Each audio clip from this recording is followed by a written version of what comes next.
Welcome to Handcrafting Your Retirement with Brett Ramsey from Artisan Wealth Strategies.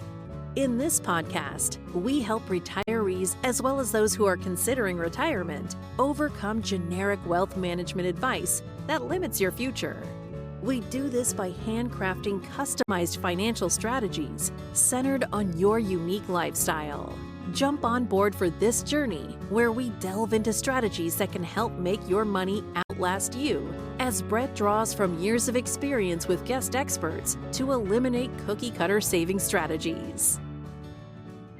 Hello, and welcome to Handcrafting Your Retirement with your host, Brett Ramsey, where we talk about what you want in retirement and how to make it happen. I'm Wendy McConnell. Hi, Brett. How you doing? I'm doing pretty well today, Wendy. I was Good. actually just drove through your city recently, so I feel all East Coasty. Ooh, my city. And you didn't stop to say hello. I'm offended. It was a drive-by. We literally were, we never slowed down, I think, as we drove past on the highway. That was your beep then. That was my van. Yep, that was a big Sprinter van down by the river. Nice. Okay, back home and ready to work now, right? Yes, after the 14-hour drive back. I'm sure you can handle it.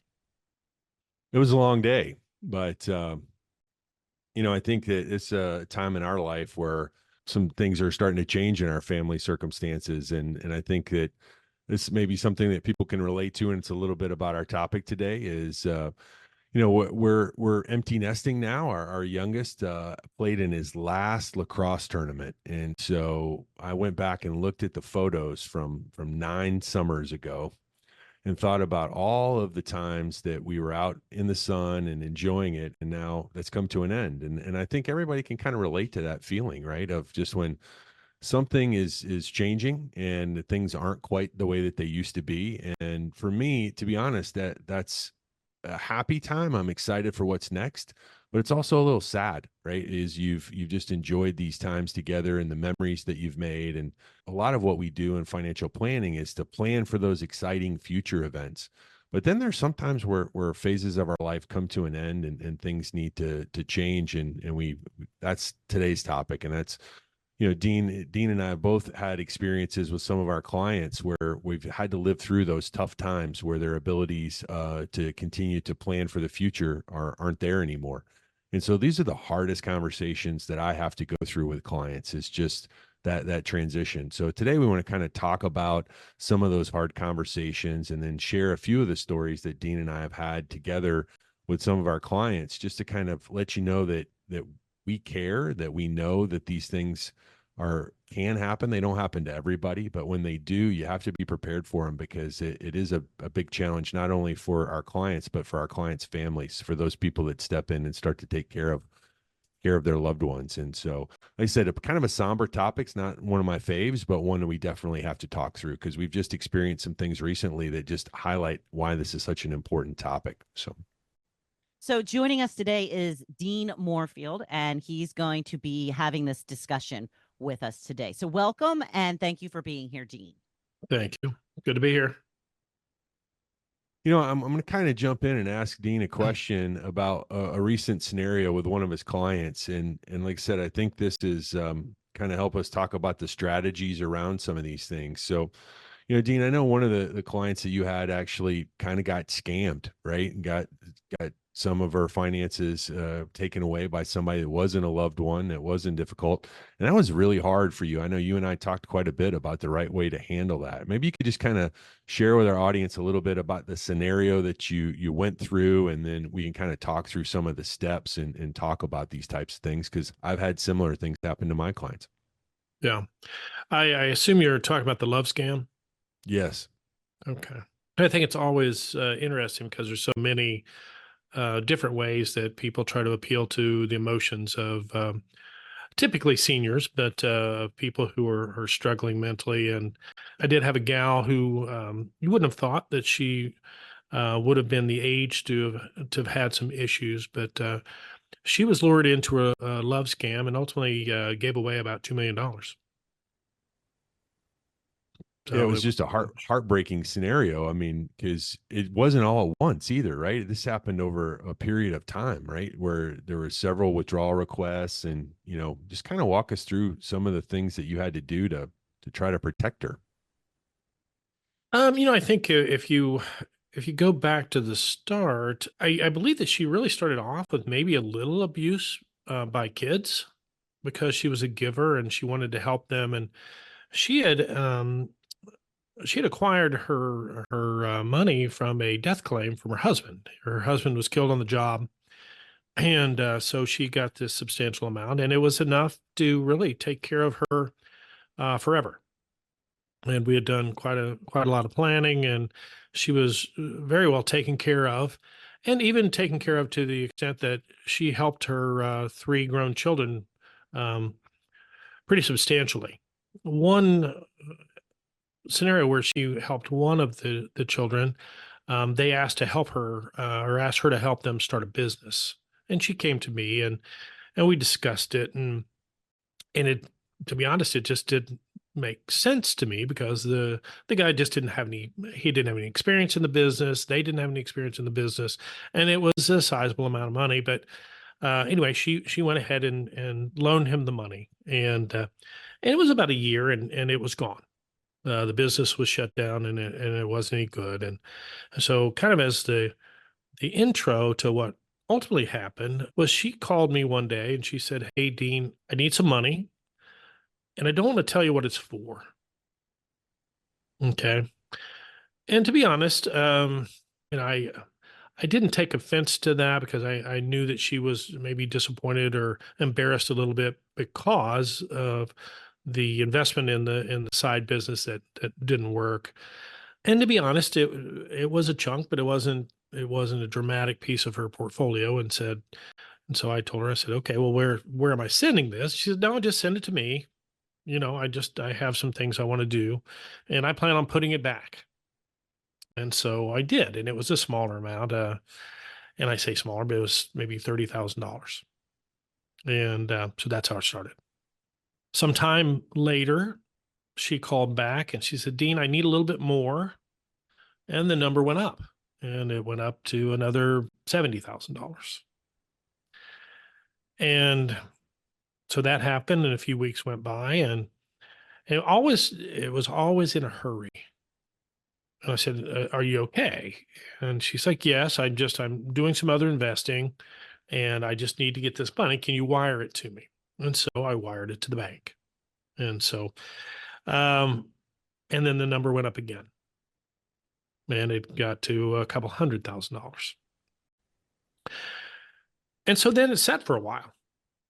And, she would reiterate that, "Dean, I'm going to put this money back.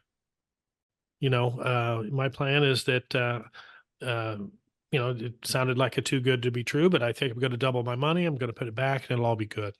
And so it sat for quite a while. And she came back and she asked for a much smaller number, $20,000. And so I don't know if that was a strategy of the person doing the scam, was now, "Hey, I just need a little bit more, just to not push it." But at that point, I called our compliance department and I got them involved, and I said, "Hey, I'm scared, scared for this woman. This has really gotten out of control." And so we did a call with her, and the gal was very good at the compliance department, and she asked her a lot of more pointed questions of, well, how long have you known this person? What her relationship was with him? Had she ever met him? And she had actually never even met him before. Okay. Wow. And he was from another country. Okay. But he knew some things about her area where she grew up. And so there were some things that just kind of clicked with her. And ultimately, the gal from our compliance department said, this is this is a pure love scam. He's saying things to her to make her feel good and to keep her from being lonely. And she was playing along. So ultimately, it ended up that she asked again, and it's very difficult to say no. It's her money to send it to her. But we actually called the FBI Mm. and had them get involved, and they went through the same thing. And the end of the story was that she just couldn't be convinced, and so she ended up giving away basically 98% of everything that she had. And so it was, it certainly brought me to tears at the time because I hated it. I was so upset and angry and sad, and because here was a gal who really, had life licked. She had everything she could need and had enough money she was earlier 60s, and so she never needed another dime, and she gave it all away. Mm. So No, I anyway, wish that. Yeah, no, I mean, I think you can hear it in Dean's voice how difficult these types of scenarios are. And in this case, he mentioned the loan to a family member, and that was a scenario that I lived through recently. Was we had not too dissimilar situation to what Dean just described. I had a widow, and her husband had done very well. He was um, a physician, a surgeon actually, and had left her with the resources that she needed for the rest of their life, and they had never had children together. So there was an extended family, and then all of a sudden, when the husband passed away, the extended family stepped in to try to start assisting, and there were some of the right legal things in place. There was a trust, and the money was in trust, but it was very unclear who was in charge of the trust and who was responsible for making decisions for a while. And as that cleared up, there was this, what I call this bad actor in the family that had moved in with Auntie Christine. And that scenario played out. And similar to what Dean was saying, is there was this small little withdrawals and extra withdrawals that were needed. And there was always a reason for it. When I talked to my client, there was always, oh, we need to paint the house, or we need to fix the air conditioner or something like that. And sometimes when I would try to clarify what that was, like, they would be like, well, you do not believe us. That's the quote. Like, they lived in a nice home. I was like, no, I just want to make sure I understand what's going on, trying to do my job, because we actually get trained on how to identify these types of things when we suspect what's called elder abuse. And so I'm asking the right questions that I'd learned from my training class, the same way that Dean did with his client. And then all of a sudden, one of the other family members called in one day and was started asking for money. And I was like, well, I can't share that information with you. You're not the name on the account. It's not information that I'm allowed to share with you. And I said, and is your aunt okay? And that person was like, well, why? Well, I go, I'm getting concerned, and I feel that we're going to have to report this as elder abuse. And what came out of that was that that family member ran off because he was taking the money directly and stealing from the account and writing checks off the account. It was not quite as extreme as Dean's scenario, but it was several $100,000 that was stolen in the process. And the family ended up having to try to prosecute that other family member to try to recover it. But the reason why we're talking about this topic and these stories is because what happens when we are no longer capable of making good financial decisions because we have mental deterioration? And so I know that when I talk to my clients, and Dean, I think you are the same, this is one of the scariest topics for our clients. Is they just are worried about not necessarily when their body breaks down, but what happens when their mind breaks down. And so, how do you just, in conversations with your clients, how do you start to talk about this topic with them and just try to educate them on some of the options and things that they have? What are a few of the things that you've done through the years to have this chat with clients?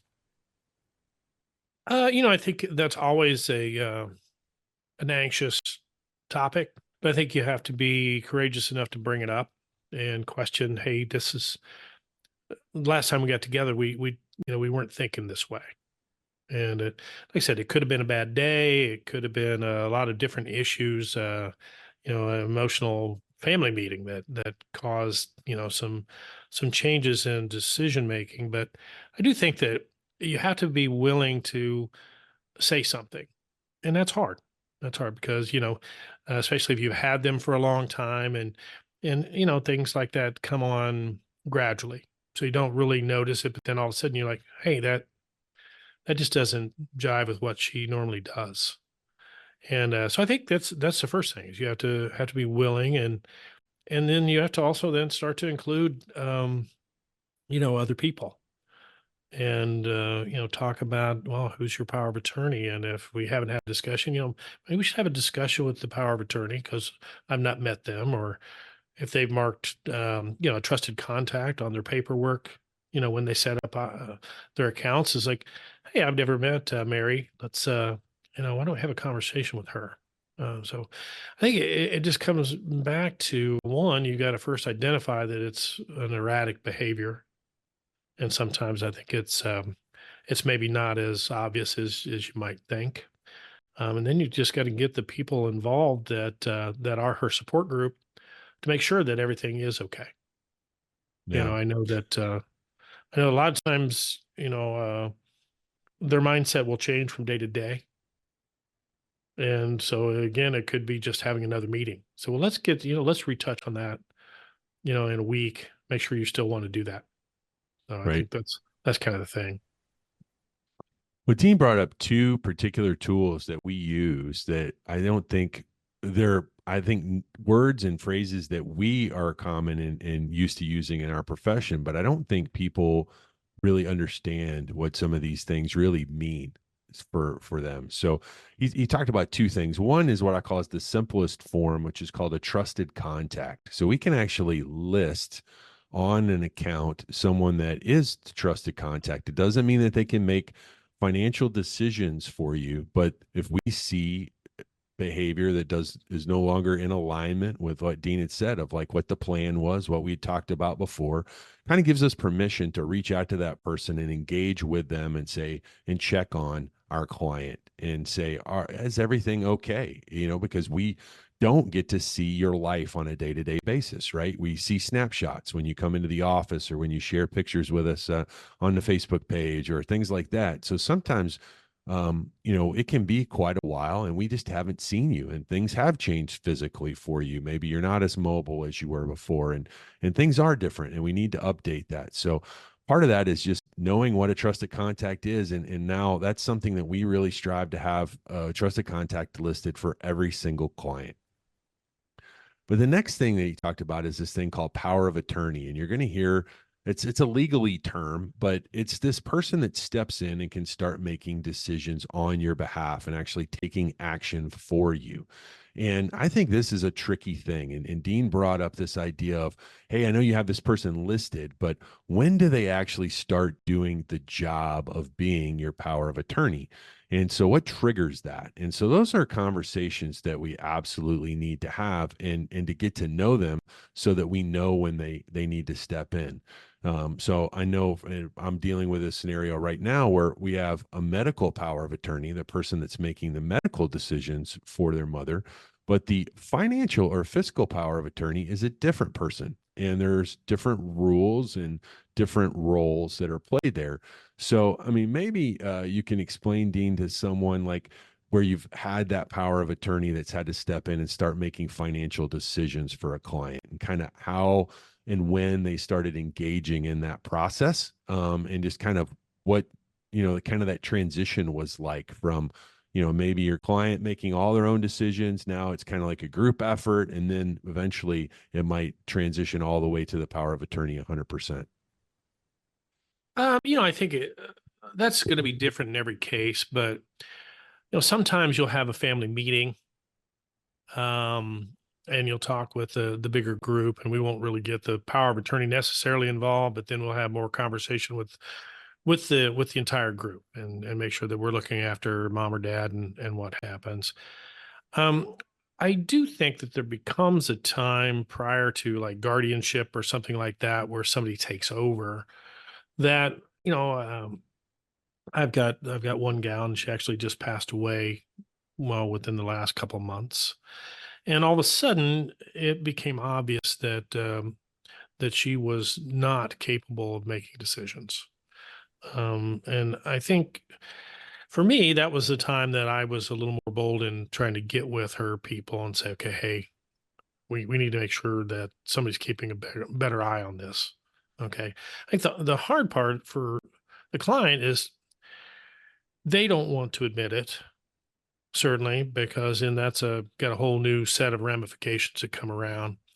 Um, and they, they start to justify, oh, well, I'll probably live longer than that guy does, or whatever it might be. Or I don't want to bother him. But I do think that there's kind of a progression that you just start to see it. And Mm-hmm. again, I think it does come back to, my dad passed away at an Alzheimer's for about 7 or 8 years. And all of a sudden, I noticed that he wasn't comfortable making decisions. It was a very clear thing where he started to push off that confidence level. I think as it's not that it's always that obvious, but I think a lot of times you'll see where they start to lean back towards you and not be very confident. And that's where you've got to get somebody else involved, because you can't, obviously Right. we can't make that decision for them. Correct. I think that's part of it, is just if you don't ever see them, then it's hard to recognize. And then, when you do and you identify that they're not right, it's just you've got to get other people involved. So Right. it's just simple. No, and I think that that's that relationship piece that Dean's talking about, and seeing them. And that's was one of the most painful ones that I lived through. I had these clients, and they would winter in Florida, and we would always meet right before they would leave for Florida, and then we'd meet right when they came back. And we would, if you've ever visited Florida and you are there and you're over a certain age, you're going to get a lot of free dinner request options when you live in Florida. All these financial experts are going to tell you everything you ever needed to know about taxes and all kinds of stuff. And so they would go to these free dinners every winter, and they would kind of laugh about the flyers that they got, and they would bring them back to me and talk about the different topics. That it just kind of became our thing. And one winter when the couple returned, he was different. And all I can say is that he was always a lighthearted guy. We always joked around, made a lot of laughs, and he had made his money by doing tile work, and then owned a lot of rental properties, and he always did all of his own repairs. And I said, hey, why are you selling off the rental properties? And his crack to me was, because I bounce. I don't bounce anymore. I break when I fall off the ladder. And that was just his style. Well, he comes back, and we do our normal review, and everything's fine. And then 3 weeks later, he gets a statement, and he calls, and he wants to have another review. And I said, okay, sure. Comes in, and we had the exact same appointment that we'd had the month before. Asked the same questions, didn't remember any of the answers.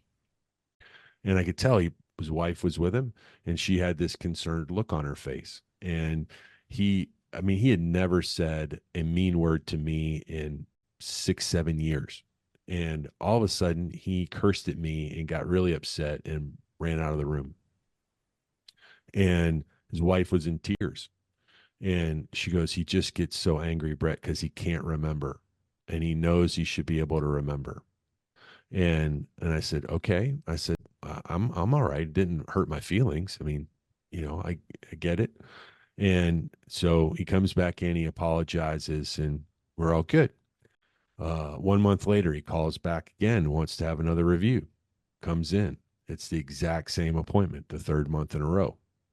And this was one of the things that I started trying to do a better job of because of this, is I started writing things down and sending summary letters of what we had done during the review so that he could read it and remember. And I've had some clients with some levels of dementia and cognitive decline and Parkinson's. And this has become a staple of how we try to communicate with people, because I joke all the time is like, I got concussed a lot playing football, and there's part of my brain that doesn't remember stuff. So if I forget your name, it's not on purpose. It's because that's clearly the part of my brain that got hurt playing football. I can remember all kinds of things about you, but not your name.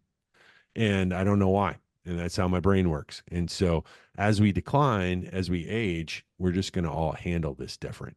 And so, Dean and I have just had a lot of experiences, and he used a phrase, I think earlier too, is it kind of breaks your heart at times, but it's also like what we get paid to do is when we're having these relationships with you, we know what how you make decisions and what your temperament is. And when we start to see changes, we want to get the right people in your family involved. And so, Dean, you kind of mentioned like kind of how you do it. Are there any other ways that you really have used to kind of try to kind of help your clients start to see the changes in themselves, or maybe some other stories that you'd want to share around that experience? I think when you mention, documenting, certainly we want to document, and I've got one gentleman that struggles, and so I've literally put together workbooks for him that goes back and recaps what we've done for 10 years, which may seem a little extreme, but I think once they get to that level, again, he should not be making decisions for himself, and I've not been able to get him to get with anybody else. But I want to document for the beneficiaries. Here's why we did this. Okay, for both of our protections, because okay, we haven't done a lot of things, but here's why, and he forgets that. But I think the challenge is because it's such a cruel disease, it's just difficult to deal with. I do have kind of a funny story about my mom because she just turned 94, and unfortunately or fortunately, she remembers everything. So I really don't get out of much. If I said I was going to come down Tuesday at 2, she will remember that for the rest of her life. And so she's great from that standpoint, but she lives in a senior community, and Brett and I both have a unique electric vehicle. And so a few weeks ago, I pulled up and parked to pick her up, and she was sitting out there waiting for me to go to a doctor's appointment. And this cute couple's just sitting there, and the guy stops me and says, "Hey, that's a good looking car. What is that?" And so I went through it and we talked about it. And he's like, "Man, that's a really good looking car." So anyway, I picked up my mom and we went to her appointment, came back, and a couple weeks later, I had to pick her up for another appointment, another beautiful day. And there's this couple sitting out there.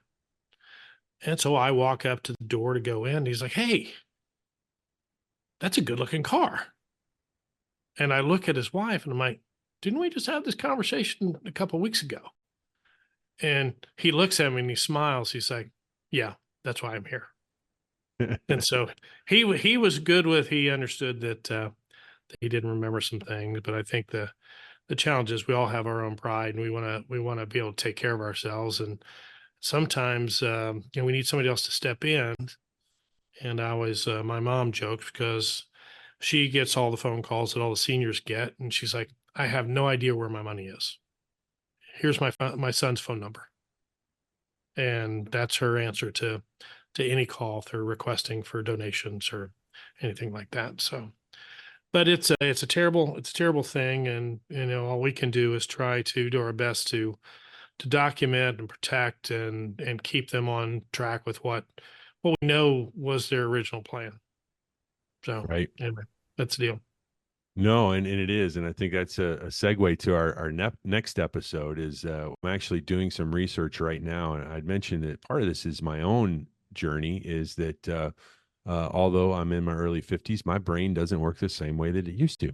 And so I've been trying to learn more and more about how to not, keep father time at bay, but to make sure that I'm as sharp as I can be.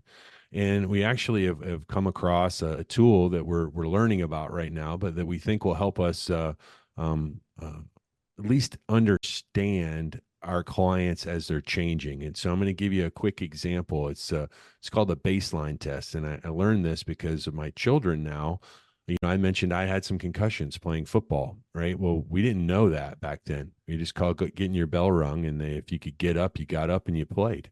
Well, now they establish what's called a baseline test. So before you start playing, you go in and you take a test. It's on a computer to see basically how your brain works. And then so if you get a concussion, they retest you. And if you're not as responsive at the same way that you were before, they won't let you play. Right. And so I was watching this and I was like, man, this makes a lot of sense. And we've actually are starting to discover a baseline test, a cognitive baseline test for our clients in understanding how their brains may be changing over time, which will help us do exactly what Dean said, which is when do we get other family members or other people involved to help you make good choices with the wealth that you've made so that you don't, quite frankly, get it stolen from you by bad people. If you watch there's a bad movie called The Beekeeper or something like that with Jason Statham, it's exactly the kind of movie that you think it is. It's a blow 'em up, shoot 'em up. But it starts with one of his favorite people getting their entire life's savings stolen from them because of a internet scam. Well, my dad had that very same scam on him, and he almost gave away his username and passwords because he thought he was getting help from the Norton antivirus people. Right. And so these things happen and we're here to try to help you. And so that's what's next on this topic is kind of how do we start to identify these things occurring and how can we take every precaution possible to protect ourselves as we age so that the hardworking savings that we've put in place, it stays there and it does what it's supposed to do to help the people it's supposed to help. So that's what's next. So stay tuned. All right. Sounds good. So, Brett, if somebody has some more questions, how do they go about getting in touch with you? Well, first thing you got to go is our awesome website. It's called artisanwealthstrategies.com. It's on that World Wide Web out there. So go find us there and you'll be able to find myself or Dean or anybody on our team and connect with us there and get on our calendar. Because as Dean said, we want to have a relationship with you. If we don't know you, we can't help you. And so we want to get to know you. And that's how it starts. All right. Well, thank you, Brett, and thank you, Dean, and thank you for listening. Please like, follow, and share this podcast with your friends. Until next time, I'm Wendy McConnell. Thank you for listening to Handcrafting Your Retirement. Visit our website at www.artisanwealthstrategies.com or give us a call at 317-660-2855. And don't forget to click the follow button to be notified when new episodes become available. The information covered and posted represents the views and opinions of the guest and does not necessarily represent the views or opinions of Artisan Wealth Strategies. The content has been made available for informational and educational purposes only. The content is not intended to be a substitute for professional investing advice. Always seek the advice of your financial advisor or other qualified financial service provider with any questions you may have regarding your investment planning. Securities and advisory services offered through LPL Financial, a registered investment advisor. Member FINRA, SIPC.